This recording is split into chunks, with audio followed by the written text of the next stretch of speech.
बिस्मिल्लाहिर्रहमानिर्रहीम, अस्सलाम वालेकुम। इस उम्मीद के साथ मेरी सोशल मीडिया फैमिली खैरियत से होगी। मैं हूँ नेचुरोपैथ डॉक्टर बिल्कीस और आज हम बात करें लंग्स पर।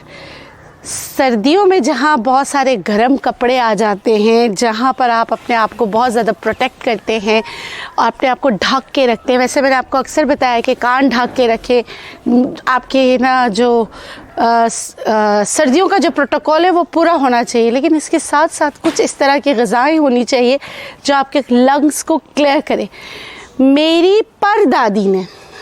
परदादी का जो एक कहवा है वो मैं आज आपसे शेयर कर रही हूँ। आप यकीन कीजिए, वो बना के इस्तेमाल कीजिए, उससे बहुत ज़्यादा फ़र्क पड़ता है। मैं अभी वॉक करके आ रही थी, शाहज़ेब ने आज मेरी जान नहीं छोड़ना, तो उसने कहा यहीं से आपने इंट्रो देते हुए जाना है, तो चलें भाई सीखते हैं। और इसको ज़रूर पिलाऊंगी क्योंकि हर वक्त खू खू करता रहता है।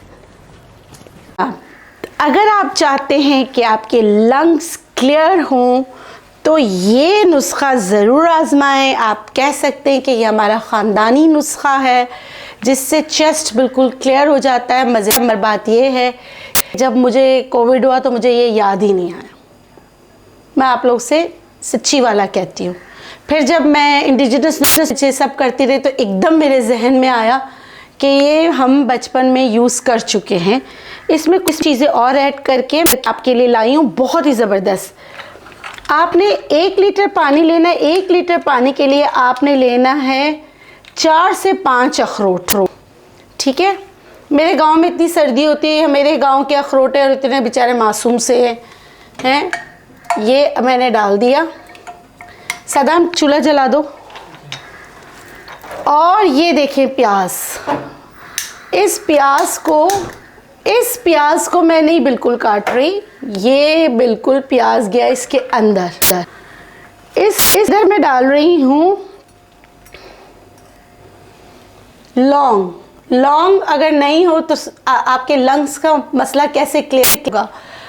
अखरोट बहुत ज़बरदस्त है, इसके इतने बेनिफिट्स है, एंटी एजिंग से लेके इसका जिंक, इसके बी कॉम्प्लेक्स की रेंजेस, इसमें दूसरे वाइटामिन्स, इसमें एसेंशियल मिनरल्स। उसके अलावा आपको पता है कि प्याज तो होम्योपैथिक में जो है ना छींकों की, एलर्जी की दवा बनती है। लौंग एंटीसेप्टिक, एंटीवायरल, मतलब जितने भी एंटी कंडो सबके लिए मैं मिसाल दे रही हूँ। आज पता नहीं क्यों मेरा मूड कुछ ज़्यादा ही अच्छा है। सारे जो बीमारियाँ आपके जिस्म से निकालने के लिए लौंग काम करती है। यहाँ तक कि अगर किसी पे जादू हुआ हो तो 1 लौंग सुबह चबा ले, 3 दिन तक, यकीन करें उनको भी फ़ायदा होता है। बहरहाल हम यहाँ बात करें लंग्स की। मैंने कितने लौंग लिए हैं? 1 2 3 4 5 6 7 8 9 10 और बस ये लीजिए मैंने डाल दिया। इसमें मैं काली मिर्च डालूंगी 3 से 4 अदद। बस इसको थोड़ा सा मैं कूट लेती हूँ। मुझे ये कुटना इतना पसंद है कि हद नहीं। वैसे आपकी ज़िंदगी में बहुत सारे लोग कुटने होते हैं जो सिर्फ बुराई करते हैं, इसीलिए कुटना मतलब तोड़ने को कहते हैं। ये देखिए, ये मैं इसमें डाल रही हूँ, ठीक है। इसको ढककर हम लोग पकाते हैं हल्की आंच पर। ये सारी चीज़ें डाली, अब इसको आप ढक दें और पकने दें, ठीक है। देखें, ये हमने 1 लीटर अगर आपने रखना है, मैंने पूरी चीज़ें आपको 1 लीटर की बताई है, ये आधा लीटर हो जाना चाहिए। अभी धीमे आंच पे आप देख रहे हैं, तकरीबन हमें इसको रखे हुए 20 मिनट हुए। 20 मिनट में धीमी आंच पे इतना हो गया है। आप इससे नहीं घबराएं कि भाई जो है ना आपके पास कोई भी पतीली हो। मेरे पास है, मैं आपको दिखाने के लिए ताकि क्लियर नज़र आए तो मैं इसमें बना रही हूँ। आम घर की पतीली में आप आराम से ये बना सकते हैं। ये आपके घर में बुज़ुर्ग हैं जिनकी खांसी नहीं रुकती, गला हमेशा ख़राब रहता है, रेशा गिरता रहता है और ना आवाज़ नहीं आती है, और बच्चों की भी ऐसी होती है ना जिससे कहते हैं वूपिंग ऑफ, जिससे की आवाज़ें आती रहती हैं। देंगे किस तरह वो मैं आपको बताऊंगी। अभी मैं सिर्फ आपको ये बता रही हूँ कि तकरीबन 1 लीटर का भी हमारा अभी भी आधा लीटर नहीं हुआ है, लेकिन हम इसको बॉईल कर रहे हैं और बॉइलिंग आ गया है तो जाहिर सी बात है अब जो है ना पानी कम होना शुरू होगा।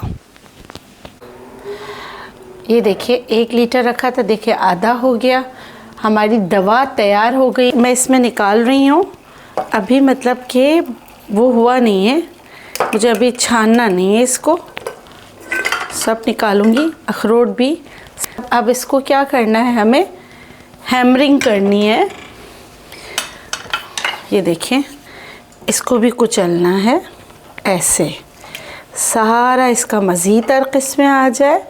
और ये जो हमारे अखरोट हैं इनको भी जो है निकालूंगी मैं इसमें से, और निकालने के बाद इसको मैं वही कुटने में डाल के कूटूंगी।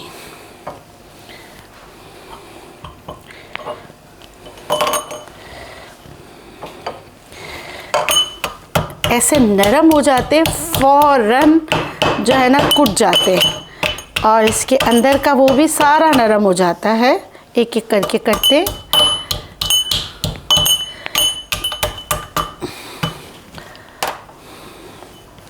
इसमें डालती हूँ। अच्छा, आप ये कुछ लोगों का ये सवाल आएगा कि भाई पहले से ही कूट के क्यों ना ले, नहीं, पहले से नहीं करना, इसका फिर ऑयल इसमें शामिल हो जाएगा।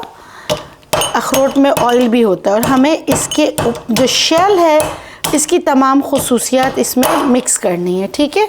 हमें इसलिए हमें इसको पहले से नहीं डालना, बस इस तरह करके को मिक्स कर लिया हमने। इसके बाद मैं इसको छान लूँगी।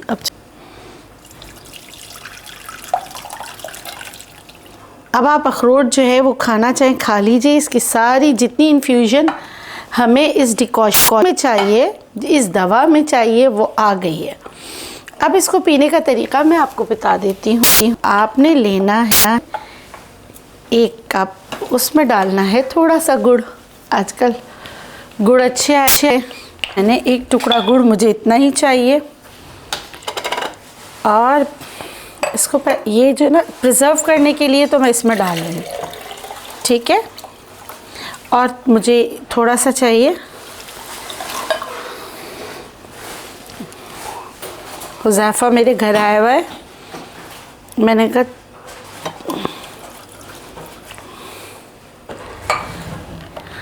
ये मैंने अपने लिए बनाया है और हमारे पास एक गट्टू भाई होते हैं उनके लिए।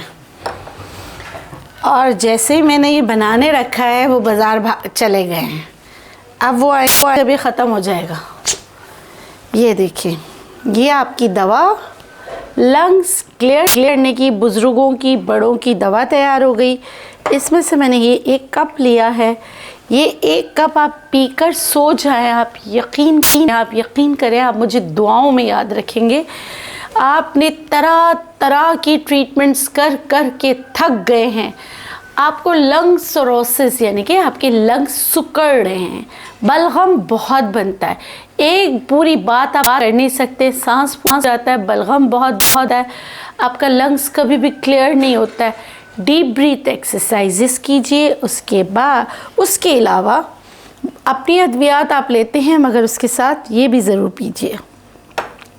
मैंने ये गट्टू हमारे घर पे होते हैं उनको पिलाने की कोशिश की, उसने नहीं पी, भी पीने के लिए तैयार नहीं। हुज़ैफ़ा ने इसको देखते ही कह दिया मेरा गला बिल्कुल साफ़ है, देखिए बाजी मेरी आवाज़ भी अच्छी निकल रही है। शिम्बू को भी नहीं पीना है, शिम्बू आपको भी नहीं पीना है ना, शिम्बू को भी नहीं पीना है तो मैं पी लेती हूँ। आप लोगों से चाहती हूँ इजाज़त, देखिए सिम्बू भी भाग रहा है। आप लोगों से लेती हूँ इजाज़त, मुझे और सिम्बू को दीजिए इजाज़त, क्योंकि मैं जब घर पर आती हूँ तो मुझे ऐसा लगता है कि मेरा एक चाय जो हर वक्त मेरे पास होता है, क्योंकि इसको ट्रीट चाहिए होता है। और इसको पता है कि आज मैं घर पर हूँ, काम करूँ कुछ भी करूँ, मैं कहीं भी जाऊँ सिम्बू मेरे साथ होगा। आप लोगों से लेती हूँ इजाज़त। खुश रहें, शाद रहें, जिएँ और जीना। अल्लाह ने के बाद अल्लाह हाफ़िज़।